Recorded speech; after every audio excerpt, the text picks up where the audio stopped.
तो बच्चों आज हम लोग बना रहे हैं वीडियो बिल्कुल ही अलग तरीके से। बच्चों के लिए, पेरेंट्स के लिए, सबके लिए एक्चुअली ये वीडियो।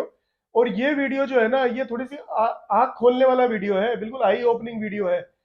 मैं आपको एक बात बताने वाला हूँ जो हम लोग बार बार उठाते भी रहते हैं मुद्दा। 2022 का साल बड़ा इंपॉर्टेंट था कोटा के लिए, क्योंकि यहाँ पर दो बड़ी कंपनीज आई थी एडटेक, यानी कि ऑनलाइन में एजुकेशन देने वाली कंपनी ऑफलाइन में आई थी 2022 में। एक का नाम था अनअकैडमी और दूसरे का नाम था पीडब्ल्यू। ठीक है। अन अकेडमी ने जब यहाँ कोटा आई है तो बढ़िया टीचर्स लिए, अपने सिस्टम पे काम किया और अभी भी वो अपने सिस्टम को रिफाइन करने पे काम कर रहे हैं और बहुत अच्छे से काम कर रहे हैं। लेकिन एक दूसरी कंपनी थी जिसने कि यूट्यूब के बेसिस पे ही सारा काम है ना संभाल लिया। ना तो उन्होंने मैनेजमेंट पे ध्यान दिया, ना उन्होंने इस चीज पे ध्यान दिया कि भाई फैकल्टी कैसी रखनी है। उन्होंने सोचा कि सारा यूट्यूब के थ्रू चल जाएगा, यूट्यूब पे हम बहुत फेमस है, यूट्यूब के बेसिस पे हमें फंडिंग मिल गई है, 800 करोड़ रुपया मिल गया है, 8,000 करोड़ की हम कंपनी बन गई है। तो यूट्यूब के बेसिस पे जो भी हमारे साथ हुआ है, जो बच्चे हमारे ऊपर ट्रस्ट कर रहे हैं, सबको बेवकूफ बनाया जा सकता है। ठीक है। लेकिन ये साल जो निकला 2022, उसके बाद कुछ अलग तरह की घटनाएं हुई और हमें भी ये डाउट हो रहा था कि यार ये एकदम से कैसे हो सकता है। एक कंपनी एकदम से आई और छा गई, 40,000 बच्चे कर लिए एक ही साल में। 40,000 बच्चा आज, आज तक का रिकॉर्ड है कोटा का। 40,000 बच्चा आज तक किसी कोचिंग ने फर्स्ट ईयर में किया नहीं है। एलन जो है ना, उसकी एरिया घिस गई है इस मुकाम तक पहुंचने के लिए। इतने साल हो गए, 30 साल से ऊपर का लेगेसी है। रेजोनेंस हो गया, मोशन हो गया, वाइब्रेंट हो गया, ये सारे इंस्टीट्यूट ऐसे हैं जिन्होंने सालों मेहनत की है, तब जाके इस मुकाम पर पहुंचे ये सारे इंस्टीट्यूट। लेकिन ये इंस्टीट्यूट आ गया था, लेकिन इसके पीछे कोई ना कोई गड़बड़ी थी, जो हमें स्टार्टिंग से पता चल रहा था कि कोई ना कुछ तो गड़बड़ी है। मैं आपको एक वीडियो दिखाता हूँ, थोड़ी सी गड़बड़ी तो यहाँ से पता चलेगी, आगे की बात उसकी बात करते हैं। काफ़ी मुश्किल था मेरे लिए। जिस प्लेटफ़ॉर्म को हमने अलग सर के साथ मिलकर रात-दिन बनाया और बच्चों ने बहुत सपोर्ट किया, उस प्लेटफ़ॉर्म को छोड़ना मतलब वहाँ से जाना बहुत ही मुश्किल काम है। मतलब मैं बता नहीं सकता कि ये मेरे लिए कितना मुश्किल है। और ये वो प्लेटफ़ॉर्म है जिसमें बच्चों का प्यार एकदम भरा हुआ है और हम जैसे टीचरों को जिन्होंने जो एक मामूली ऑफ़लाइन के टीचर थे, ये बच्चों का प्यार था जिसने उन्हें स्पेशल बना दिया। कि हम बच्चों के लिए शायद उतना नहीं कर पाते जिस रीज़न से हम जुड़े थे। मतलब पता नहीं कितने लोगों ने हमें ट्राई किया कि आ जाओ आप हमारे पास आ जाओ, हम गए नहीं। तो वो एक रीज़न था जिस वज़ह से हम जुड़े रहे।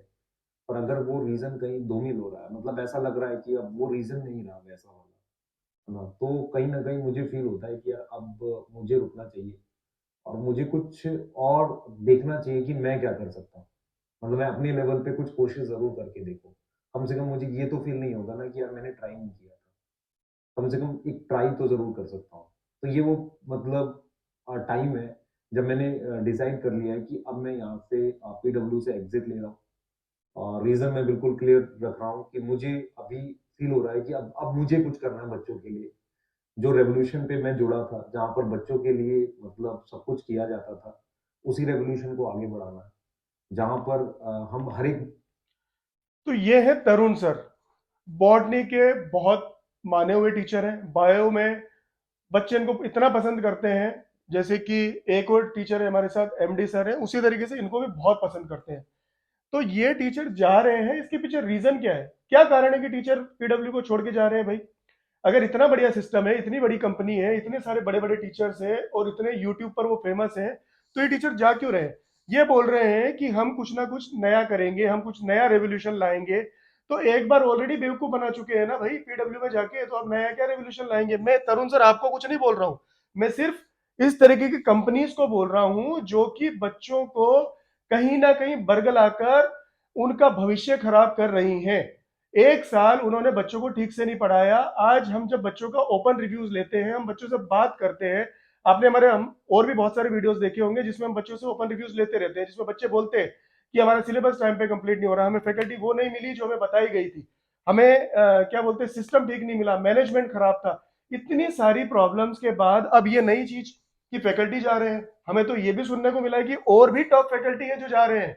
और इसके आने वाले 3 दिन में या 5 दिन में या 7 दिन में हमें हो सकता है कि 15-20 फैकल्टी की न्यूज आ जाए कि ये जाने वाले हैं। तो कहीं ना कहीं ये बच्चों के लिए आई ओपनिंग है कि आप कभी भी किसी भी नए इंस्टीट्यूट पे ऐसे ही भरोसा मत कर लो। आप उनसे लिखवाओ, आप उनसे हमेशा ये नोट करवाओ कि भाई नया इंस्टीट्यूट है ना, उसने प्रूव नहीं किया है ना अपने आप को, एकदम नया आया है ना, तो उससे लिखवाओ कि ये फैकल्टी मुझे पूरे साल पढ़ाएगी, आप मेरा सिलेबस टाइम पे कंप्लीट करोगे। आप मेरा अगर कुछ भी नुकसान हुआ तो उसकी भरपाई आप करोगे। ये सब चीजें आप क्यों नहीं लिखवाते हो? ये मैं आपको सजेशन दे रहा हूं, ये सजेशन आपके लिए बहुत काम की है, और इस सजेशन का ध्यान रखना। आने वाले बच्चों के लिए भी ये सजेशन है कि जब भी किसी नए इंस्टीट्यूट के झांसे में आओ, उससे जरूर लिखवाओ। मैं किसी भी एस्टेब्लिश प्लेयर की बात नहीं कर रहा हूं।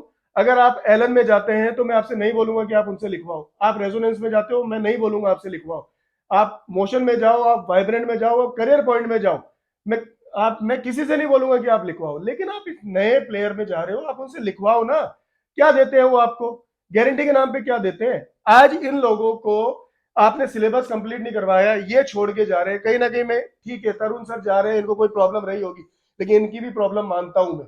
कहीं ना कहीं ये भी बीच में छोड़ के जा रहे हैं। जब तक एग्जाम नहीं हो जाता बच्चों का, तब तक इनको नहीं जाना चाहिए था। और भी लोग जाने वाले हैं, क्यों जा रहे हैं ये? और अलग सर क्या कर रहे हैं इस बारे में? वो जो पंकज सिजारिया सर थे जिन्होंने बड़ी बड़ी बातें करी थी, कहाँ है वो? हमें सुनने में आ रहा है कि वो नोएडा चले गए।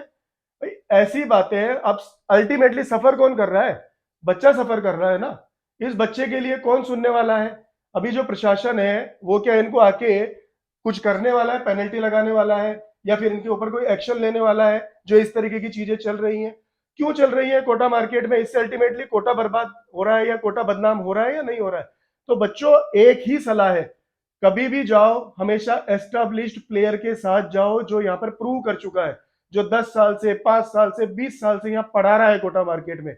नए नए लोगों के चक्कर में पढ़ने की बजाय एस्टेब्लिश प्लेयर के चक्कर में जाओ। इससे बढ़िया सर्विस तो आपको करियर पॉइंट दे देता।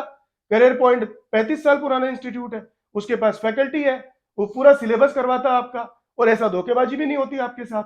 अगर आपने अभी भी पैसे दे दिए हैं एडवांस रजिस्ट्रेशन के, तो ज्यादा पैसे अगर ना दिए हो, 5,000 10,000 दिए हैं, तो कोई दिक्कत नहीं है। 5,000 10,000 को छोड़ो, गोली मारो उनको, और किसी दूसरे इंस्टीट्यूट के लिए बनाओ अपनी राय। ऐसा इंस्टीट्यूट जो आपको पूरे साल सर्विस दे सके। आप कोटा में पूरे साल सर्विस के लिए आ रहे हो, आप कोटा में एक अच्छी फैकल्टी के लिए आ रहे हो, धोखा खाने के लिए नहीं आ रहे हो।